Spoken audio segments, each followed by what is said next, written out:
So yun guys, good morning. Andito tayo ngayon sa medyo kagubatan. Papasyal ko kayo mga ka-Birchke. Kasi ang sabi nyo, yung ipapakita ko sa inyo ngayon, madalas kong nakikita to sa Facebook na gamot daw ito. Pero dito, wala, binabali, wala lang ito mga ka-Birchke. Tapos yung iba pa nga nito, sabi nila, ginugulay.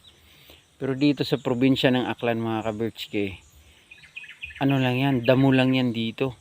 So, binabaliwala lang yan. So, grabe, ang dami. At saka ang tataba pa naman. So, ang tawag nito, ang natatandaan ko, pako-pako. Yung pako-pako na yan, maraming nagsasabing pwedeng gulayin, pwedeng gamot daw ito. Napapanood ko. Pero dito sa probinsya ng Aklan, mga ka-Birchke, papakita ko sa inyo, ang dami-dami. Damo lang yan dito, ayan oh. So, ayan, papakita ako sa inyo. Ayan.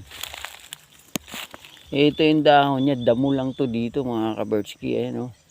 O, ayan oh, sariwang-sariwa, ayan oh. O, ayan.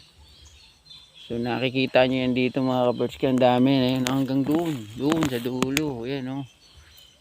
Ayan. So, ginagawa lang yan ditong damo mga ka-Birchke, ayan oh. Ayan. Yun, hanggang doon sa likod. Ayan. Ayan. Kaya kung mapansin nyo mga ka-Birchke dito, mas marami talaga nakakita dito. Ayan, oh.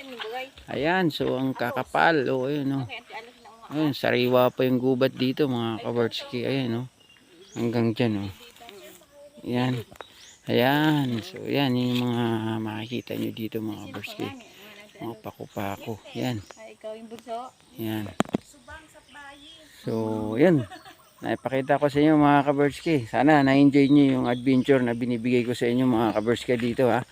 So, maraming salamat sa inyo mga ka-Birchke. At muli, standby lang kayo at marami pa akong isusurpresa sa inyo ipapakita dito. Follow, like, and share lang mga ka-Birchke. Maraming salamat sa inyo. Bye-bye.